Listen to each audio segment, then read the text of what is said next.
conflict level area amadadi state se songaneba Afghanistan da kaidobagi drug yam kanna kalamaga American sing sat khamatung Afghanistan se irang leiraktra matamda Afghanistan da kaidobagi drug thabagi handhara inos aduna conflict level mafam jings di drug ki loinaba asoiba asonba loi leineba aduga akhoigi social defense system ama khoina semjagiba khoigi maira paibi khoigi ima jingna aduga club ki na haron sings na lowkiba role se si je amuk hana hingat hala agadi akhoida hujik thengnariba drug ki debating competition sigi speaker oina lengsin biriba kai komnazariba onke khaidemani senior advocate aduga jury oina lengsin biriba oja singlen aduga oja department jury loina nang sigi debating competition da competitor oigiba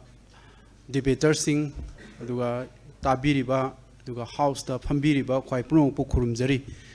debate se adum yam sangba debate ama oiraga adum nungdi nungai khiba khoi phammaga sum tabanina tabagi nungai badudi adum lei adubu loisalak pasidi post mortem ni afabasu loina ba haige phatabasu khara adum haige oja singlena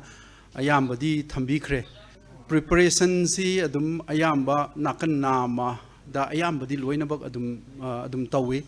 aduga kitang sanction bakra wat pagi mami ozana sunga sai content ta khara wat padongna tawi ngang bada afaba yam yawi aduga content ta yawrak taba mayam ama yawi na haibase si akoi ginda feel tawba area amani ngang bagi phajaba aduga ngang bagi haising basu darkar oi amuk hanjan na har kanda rhythm se mangba akoina phayena khanba debater sing rhythm yawdana ngang pai adum yawi habadi rhythm si karigi darkar oirino haikanda mingonda convince ta honba haibasi wa ngang bada karamba mafamda aina safu piraga migi thamoi da yaugadage aduga mingonda convince tawgadage haibasi rhythm da yawe aduna isai sakpa mina isai sakla kanda khoigi pukning nakong da jiriri changaga yaura isi karino haikanda rhythm duna yauhalla ine adugi rhythm du khoina wa ngang ba matam da su mingonda wa mi convince ta honba matam da su adugi rhythm si darkar oi adugi rhythms to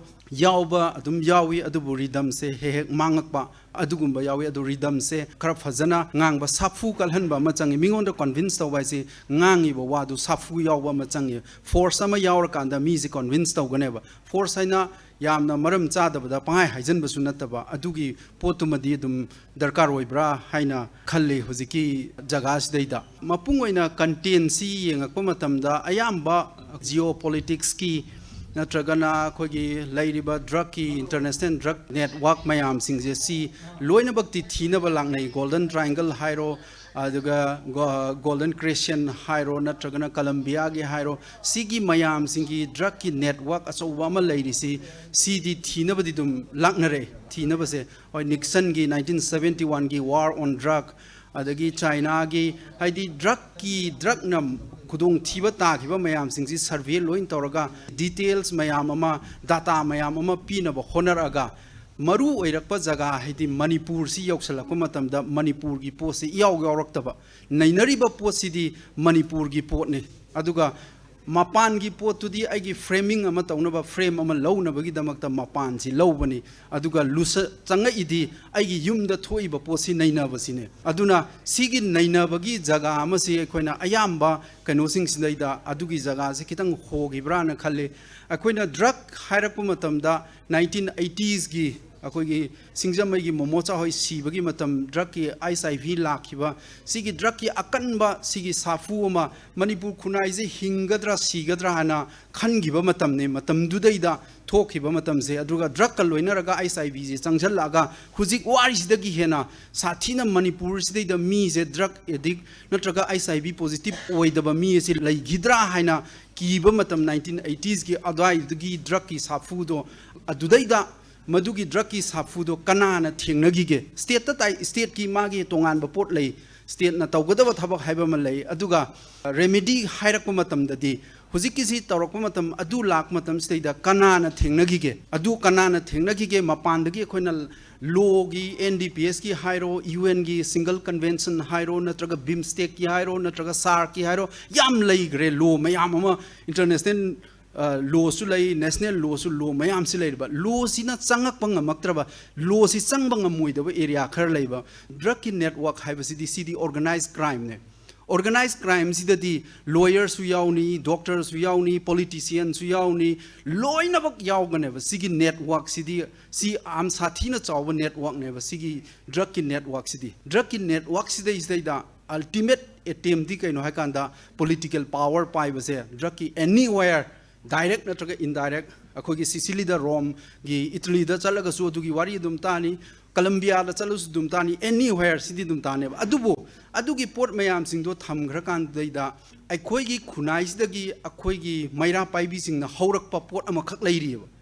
root ama khak mara ama khak tari bai khoi gi nupi sing sina lauki ba role ama khak club organization mayam sing duna aduna madu akhoi di ngasi je adu loina kauthokraga Nixon gi aduga NDPS ki kari aduda leire maru oire idi kaino hakanda drug ki problem di khoi thengna reba aduga government asu thengna ba ngamba yai thengna na ba honari ngamba yai ngamda ba yai magi achoba network ama lei sigi network si khoina ma kamaina work tawe si mayam loi khang khang ba pot akta neba political powers di da loi na ba network loi lei neba adugi sidai da aduna sigi maira paibi sing na lauramba club sings na lauramba role sing se si se ngasi gi drug na lahat laba khunai stay da adu nauna amuk hingat anba darkar oibra si hingat anba akoina ngam grabani akoina ngam grabane ba koise hingatra na traga si am thina wa ba khoi gi matam je khoi gi matam wa chinglen gi matam sidai da ISIV na na gi ba mayam se angak pa ne ba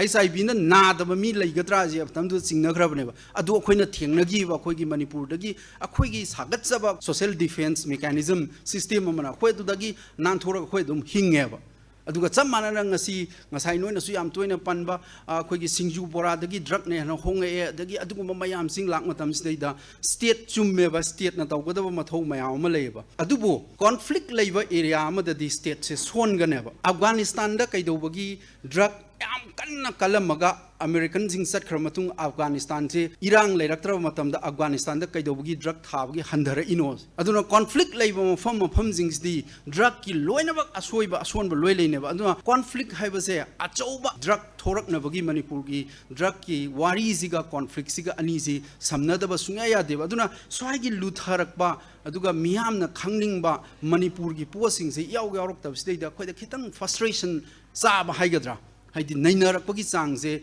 nainabani sidi ngangbana te nainaba deeper sum thijalakpaneba kokumna sum thijalakpaneba aduna mapan gi port ngakta dudi mapan gi di framing ni mapan gi di kharani nainari si Manipur gi maramda nainagada bani Manipur khangaga Manipur da kari na laigi se si nainaba ma darkar oeba aduna huziki hairiba jaga se conflict ki area sima ya maru oiba jaga ni aduga akhoigi social defense system ama khoina semjagi ba khoigi maira paibi khoigi imaging na aduga club ki na haron sing na low ki ba role se si se amuk hana hingat hala agadi akhoida huzik thengnari ba drug ki awaba kari kara sing sida mating bang na traga noi ozagi maram do oibe ai na traga satra ki loop no oirak pa ai si thengna na ba pot ama noina puthorok pada noina adum single convention da yawba mayam gi net ama dak launa Google phaktok pada harm reduction supply reduction adudi loina ba mi puno na dalong tha loin khange uyo anoba natreba akhoina pami di anoba nangi kok tagi tholakpa nangi creativity dune pot mayam facts mayam singse leirakanda debater amana kamaina interpret tawraga madu kamaina man present tawrake haiba dune ba khoina ngairaga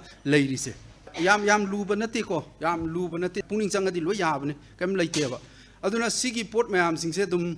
darkar oibra nan khalle aduga akhoi technical oiba part di khoi ja single na yam mayek singna phajana thambire aduna Manipur gi amna maru oiba issue amakak sumaina pukhatpira aga ngasidagi khana nainaba hobase si yam afaba khongthang amani haina ayi wakhanda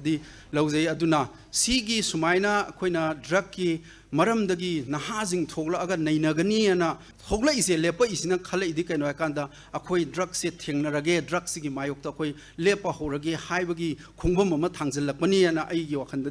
akhoi Manipur Youth Students Union aduga mai all Meitei Pangal Youth Association na adugi khongthang ama han ba khongthangakpani ana ayi wakhanda dumaina laujei aduna mase yam phaba Manipur miyam na taram na okadaba aduga matam sangna di matam kharadi changba yai adubu koina tauge hana khalaga di ngamdaba kaisu leiroi ngasigi debate sigi khudong sabasu logjaraga organization anina taubira iba khoigi sigumbagi kanose tungda hena